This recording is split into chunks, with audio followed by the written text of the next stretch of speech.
मैं डॉक्टर जितेंद्र पाकड़, दर्शन शास्त्र विभाग, राजकीय महाविद्यालय करौली। प्रिय छात्रों, आज हम बेनेडिक्ट स्पिनोजा के दार्शनिक जो विचार है उन दार्शनिक विचारों पर यहाँ विस्तार से बातचीत करेंगे। चूँकि इससे पूर्व के वीडियोज़ में हमने आपको पाश्चात्य दर्शन का इतिहास का जो प्रथम प्रश्न पत्र है बी पार्ट फर्स्ट में उनकी हमने प्रथम यूनिट और द्वितीय यूनिट को विभिन्न वीडियोज़ के माध्यम से आपको समझाया है। अब हमारा जो तीसरी जो यूनिट है उसका प्रथम जो टॉपिक है देकार्त की दार्शनिक पद्धति के बारे में हमने पिछले वीडियोज़ में आपसे बातचीत की थी। अब इसका जो दूसरा महत्वपूर्ण जो टॉपिक है इस यूनिट का वो है स्पिनोजा। स्पिनोजा में आपकी सिलेबस में दो सिद्धांत या दो टॉपिक है, द्रव्य और सामंतरवाद। हम स्पिनोजा के द्रव्य सिद्धांत की विस्तार से चर्चा इस वीडियो के माध्यम से करेंगे। बेनेडिक्ट स्पिनोजा आधुनिक पाश्चात्य दर्शन की जो बुद्धिवादी परंपरा के एक महत्वपूर्ण विचारक है और इनके दर्शन पर डेकार्ट के विचारों का प्रभाव अवश्य है, परंतु इससे उनकी मौलिकता विनिष्ट नहीं होती है, यानी नष्ट नहीं होती है। स्पिनोजा ने डेकार्ट के विचारों में विद्वान त्रुटियों एवं दोषों को हटाकर उसे एक नए रूप में प्रतिष्ठित किया है। यानी स्पिनोजा ने डेकार्ट की जो विचारों में जो कमियां थी उन कमियों को संशोधित करके एक नए रूप में दर्शन को प्रस्तुत करने का प्रयास किया है। डेकार्ट और स्पिनोजा में कुछ बिंदुओं पर जो समानता हैं और जो असमानता है उन पर हम एक दृष्टिपात डालते हैं। तो सबसे पहले यह है कि दोनों जो दार्शनिक है डेकार्ट और स्पिनोजा ये बुद्धिवादी विचारक है, यानी बुद्धिवादी दार्शनिक है। दूसरा, गणित को ज्ञान का आदर्श मानते हैं। ये दोनों ही गणित को ज्ञान का आदर्श मानते हैं। जगत को यंत्रवत माना गया है। चौथा, द्रव्य गुण एवं पर्याय का विभाजन इस प्रकार है, यानी दोनों ही द्रव्य में गुण और पर्याय को मानते हैं। इनसे संबंधित अन्य बातों में मतभेद हो सकते हैं, लेकिन मुख्य रूप से ये द्रव्य गुण और पर्याय का विभाजन स्वीकार करते हैं। पांचवा, दोनों प्राचीन धार्मिक की रूढ़िगत विचारों की आलोचना करते हैं। जितनी भी जो धार्मिक और रूढ़िगत जो विचार थे उन विचारों की ये दोनों ही आलोचना करते हैं। इन्हीं समानताओं को देखकर लाइब्निज ने स्पिनोजा पर यह आक्षेप लगाया था कि वह डेकार्टवादी है। लाइब्निज भी बुद्धिवादी है। ये तीन दार्शनिक जो बुद्धिवादी परंपरा के हैं, डेकार्ट, स्पिनोजा और लाइब्निज, वह डेकार्ट का दर्शन का केवल मात्र व्याख्या मात्र करता है। इनका कोई स्वतंत्र दर्शन नहीं है। ये आरोप लाइब्निज स्पिनोजा पर लगाते हैं, परंतु इस आक्षेप को स्वीकार नहीं किया जा सकता। इन दोनों दार्शनिकों के मतों में विद्यमान भिन्नता को देखने से यह तथ्य स्पष्ट हो जाता है। अब इन दोनों में जो असमानता है उस असमानता को हम यहाँ देखते हैं। तो डेकार्ट और स्पिनोजा दोनों में, डेकार्ट द्वैतवादी दार्शनिक है और स्पिनोजा एक तत्ववादी दार्शनिक है। द्वैतवादी का मतलब है दो तत्वों की सत्ता को मानता है। तो डेकार्ट दो तत्वों की सत्ता को मानता है और स्पिनोजा एक ही तत्व को मानता है, इसलिए इसको मोनिज्म या एक तत्ववादी कहा जाता है। दूसरा अंतर इसमें जो देखने को मिलता है कि डेकार्ट ईश्वरवादी ड्यूइज्म है और स्पिनोजा सर्वेश्वरवादी यानी पैंथेइज्म है। तीसरा जो इसमें जो अंतर है वो संकल्प को प्रथम स्थान के रूप में मानता है, जबकि स्पिनोजा बुद्धि को प्रथम स्थान मानता है। चौथा, इसका स्वतंत्र इच्छावादी है डेकार्ट, जबकि स्पिनोजा नियतिवादी है। पांचवा जो अंतर इनको देखने को मिलता है, जो डेकार्ट ईश्वर व्यक्तित्वपूर्ण मानता है, यानी ईश्वर को व्यक्तित्वपूर्ण मानता है, और स्पिनोजा अव्यक्तित्वपूर्ण मानता है। मन शरीर के संबंध में डेकार्ट का जो सिद्धांत है क्रिया प्रतिक्रियावाद का समर्थक है, जबकि स्पिनोजा मन शरीर के संबंध में सामांतरवाद के सिद्धांत का प्रतिपादन करते हैं। तो ये क्रिया प्रतिक्रियावाद और सामांतरवाद। दर्शन का आरंभ मैं हूँ अर्थात आत्मा से करते हैं। डेकार्ट जो है मैं हूँ की से दर्शन की प्रारंभ करते हैं। यह और दर्शन का यह प्रारंभ अर्थात द्रव्य से होता है। द्रव्य जो है, द्रव्य को ये ईश्वर मानते हैं, ईश्वर और प्रकृति ये एक ही चीज़ है। तो द्रव्य विचार स्पिनोजा के दर्शन का सर्वाधिक महत्वपूर्ण विचार है। द्रव्य स्पिनोजा के अनुसार द्रव्य वह है जो अपने में ही नीत है और जिसको चिंतन के लिए किसी अन्य वस्तु के चिंतन की अपेक्षा न हो। तो स्पिनोजा का जो महत्वपूर्ण जो सिद्धांत है, द्रव्य सिद्धांत, जो आपके सिलेबस में है, ये बहुत ही इंपॉर्टेंट सिद्धांत है। निश्चित रूप से इसमें से क्वेश्चन बनते हैं। सबस्टेंस, इस द्रव्य को ही स्पिनोजा ईश्वर कहते हैं और इसी को ये प्रकृति कहते हैं। तो ये द्रव्य की जो परिभाषा वो यहाँ देते हैं, द्रव्य वह है जो अपने में नीत है, जिसको चिंतन के लिए किसी अन्य वस्तु की आवश्यकता नहीं होती, ये स्वतंत्र होता है। स्पिनोजा द्वारा दी गई द्रव्य की इस परिभाषा से द्रव्य के कुछ लक्षण निकलते हैं। वो जो लक्षण है वो ये है कि द्रव्य स्वतंत्र है। इसका तात्पर्य यह है कि यह सत्ता या ज्ञान के लिए किसी अन्य पर निर्भर नहीं है। जो स्वतंत्र है वो किसी पर निर्भर नहीं होता है। यहाँ स्वतंत्रता का अर्थ न तो स्वच्छंदता है और न ही किसी बाह्य नियम द्वारा निर्धारित होना है। यहाँ स्वतंत्रता का अर्थ आत्मनिर्धारण है। यहाँ आत्मनिर्धारण का अर्थ है कि द्रव्य का जो भी तार्किक स्वरूप है, उस तार्किक स्वरूप के अनुसार क्रियाएं होती रहती है। इस रूप में यहाँ स्वतंत्रता का अर्थ अनिवार्यता भी हो जाता है। तो ये पहला जो द्रव्य का महत्वपूर्ण जो स्वरूप है वो है कि द्रव्य स्वतंत्र है। दूसरा है कि द्रव्य निरपेक्ष है। निरपेक्ष का तात्पर्य क्या है? यह अपनी सत्ता या ज्ञान के लिए किसी अन्य की अपेक्षा नहीं रखता है, इसलिए इसको निरपेक्ष कहा जाता है। तीसरा, द्रव्य पूर्ण है। यदि द्रव्य को अपूर्ण माना जाए तो फिर द्रव्य की स्वतंत्रता और निरपेक्षता खंडित होगी, इसलिए ये द्रव्य को पूर्ण मानता है।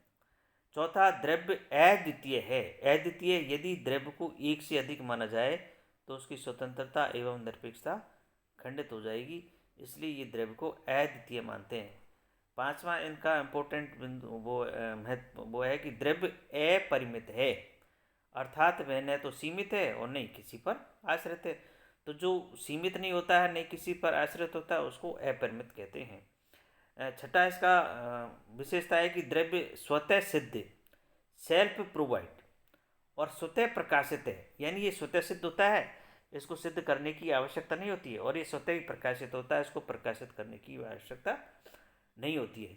सातवां इसका जो है, द्रव्य अनंत विस्तार एवं अनंत विचार दोनों है।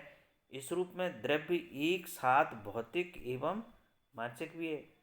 आठवां, द्रव्य स्वयंभू है, सेल्फ कॉज्ड, इसका कोई कारण नहीं है। द्रव्य स्वयं अपना कारण है, वह सबका कारण है, परंतु इसका कोई कारण नहीं है। नौवां जो बिंदु है वो है द्रव्य नित्य है, इटरनल।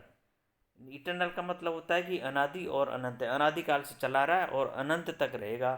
तो ये कभी इसकी न तो उत्पत्ति होती है और कभी नहीं ये नष्ट होता है। तो इस प्रकार के जो लक्षण है उसको हम नित्य कहा जाता है, नित्य कहते हैं। तो ये जो नौ जो बिंदु है, ये द्रव्य की विशेषता है या द्रव्य के स्वरूप को निर्धारित करते हैं। तो इन बिंदुओं के माध्यम से हम द्रव्य स्पिनोजा के द्रव्य के स्वरूप की व्याख्या करते हैं। द्रव्य निर्गुण एवं अवर्णनीय है। यहाँ निर्गुण का तात्पर्य गुणों के अभाव से नहीं है। निर्गुण का मतलब ये नहीं है कि द्रव्य में गुण ही नहीं है। द्रव्य के भीतर अनंत गुण है और वे सभी गुणों की पराकाष्ठा को इंगित भी करते हैं। अतः निर्गुण का वास्तविक अर्थ गुणों के अभाव से नहीं है, अपितु द्रव्य में सीमित गुणों के अभाव से है, यानी सीमित गुण के अभाव है। निर्गुण होने के कारण द्रव्य अवर्णनीय है। वाणी द्वारा ऐसे असीमित गुण का विवेचन संभव नहीं है। अवर्णनीय का मतलब जिसका वर्णन नहीं किया जा सकता है। तो ये शब्दों के द्वारा, वाणी के द्वारा, भाषा के द्वारा इसके गुणों का विवेचन संभव नहीं है। स्पिनोजा के अनुसार प्रत्येक गुण निषेधात्मक होता है। द्रव्य पर यदि किसी गुण का आरोपण किया जाए तो वह उसे अनेक गुणों से सीमित कर देगा। अतः द्रव्य में निर्धारण संभव नहीं है। उनके शब्दों में सभी निर्धारण निषिद्ध है। उपयुक्त प्रकार के लक्षणों से युक्त द्रव्य ईश्वरी हो सकता है। तो इस प्रकार का जो द्रव्य है वो ईश्वरी हो सकता है, इसलिए स्पिनोजा अपने द्रव्य को ईश्वर की संज्ञा देते हैं। तो हमने आप लोगों को ऊपर बताया कि जो स्पिनोजा का द्रव्य है वही उसका ईश्वर है और वही उसकी प्रकृति है। तो चूंकि इस प्रकार के जो गुण हैं वो ईश्वर में ही हो सकते हैं, इसलिए ये द्रव्य को ईश्वर के रूप में मानता है। अब हम यहाँ देखते हैं कि इसमें गुण की बात करते हैं, एट्रीब्यूट्स। स्पिनोजा गुण को परिभाषित करते हुए कहते हैं कि गुण वे धर्म है जिन्हें बुद्धि द्रव्य का सार समझती है। ये इनकी परिभाषा है। स्पिनोजा द्वारा दी गई गुण की परिभाषा की दो अर्थ लगाए जा सकते हैं। हीगल एवं आर्डमान, ये दोनों विचारक स्पिनोजा द्वारा दी गई गुण की परिभाषा के बुद्धि समझती है शब्दों पर जोर देकर आगे बढ़ते हैं। इस स्थिति में गुण आत्मश्रायी हो जाता है। वे द्रव्य के वास्तविक के गुण न होकर बुद्धि द्वारा आरोपित गुण हो जाते हैं। कूने, फिशर एवं फ्रैंक थिली जैसे दार्शनिकों ने इनके अनुसार गुण द्रव्य के वास्तविक सार है। गुण वस्तुतः ईश्वर की स्वरूप है, उसके वास्तविक एवं तात्विक धर्म है। तो हेनरी पोलक के अनुसार गुण द्रव्य का पक्ष है। द्रव्य के अनेक पक्ष है और प्रत्येक पक्ष में उसकी पूर्णता अव्यक्त होती है। यद्यपि द्रव्य के अनेक पक्ष है परंतु मानव बुद्धि उनमें से केवल दो ही ग्रहण करती है, और वे जो दो गुण है वो है चैतन्य और विस्तार। तो यद्यपि चैतन्य और विस्तार परस्पर भिन्न है परंतु वे परस्पर विरोधी नहीं है। वे एक ही द्रव्य के दो समानांतर गुण हैं और इसी कारण उनमें संगतता भी पाई जाती है।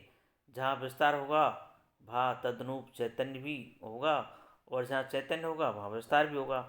जगत की प्रत्येक वस्तु जड़ की दृष्टि से विस्तारवान है और विचार की दृष्टि से चैतन्यपूर्ण है। ये दोनों एक ही द्रव्य के दो अव्यूज पक्ष है। दोनों का उद्गम स्थल एक है। एक ही उद्गम से निकलने के कारण ये दोनों धाराएं बिना किसी विरोध के समानांतर रूप से प्रभावित होती रहती है। तो स्पिनोजा का यह सिद्धांत समानांतरवाद कहलाता है। इसको ये पैरेललिज्म समांतरवाद कहते हैं। यह समांतरवाद मन और शरीर संबंध की एक नवीन व्याख्या प्रस्तुत करता है। तो ये समानांतरवाद जो है, इस द्रव्य के सिद्धांत में ही हम समानांतरवाद की बात करते हैं। तो इसमें ये जो गुण है, गुण में ये जो दो गुण पाए जाते हैं, उपगुण जिनको हम कह सकते हैं, चैतन्य और विस्तार, ये चैतन्य और विस्तार द्रव्य में समानांतर रूप में पाए जाने के कारण इस सिद्धांत को समानांतरवाद भी कहा जाता है। तो ये मन शरीर संबंध की व्याख्या हम समानांतरवाद के आधार पर करते हैं। अब हम दूसरा जो इसका बिंदु है वो पर्याय मोड्स। द्रव्य के आगंतुक परिवर्तनशील या आकर्षक धर्म को पर्याय कहा जाता है। गुण तो द्रव्य में निहित होते हैं लेकिन द्रव्य के ये जो पर्याय होते हैं इनको हम आकस्मिक गुण कहते हैं। ये द्रव्य के वास्तविक एवं अनिवार्य धर्म नहीं है। स्पिनोजा के अनुसार पर्याय से मेरा तात्पर्य द्रव्य के परिणामी धर्मों से हैं। यह दूसरों पर आश्रित होता है और उसके द्वारा ही समझा जा सकता है। परिणामी का मतलब होता है जिसमें परिवर्तनशील होते रहते हैं, परिवर्तन होते रहते हैं। पर्याय अपने अस्तित्व और ज्ञान के लिए द्रव्य पर आश्रित है। पर्यायों की द्रव्य से पृथक स्वतंत्र सत्ता नहीं है। पर्याय अनेक, संभाव्य एवं सीमित है। द्रव्य के चैतन्य गुण या पर्याय बुद्धि और संकल्प, जबकि द्रव्य के जो विस्तार गुण है कि पर्याय है वो गति और स्थिति है। तो इसके जो गुण है पर्याय के, बुद्धि और संकल्प, चैतन्य गुण, और विस्तार गुण है इसकी गति और स्थिति। तो स्पिनोजा के अनुसार पर्याय के दो प्रकार है, अनंत और शांत।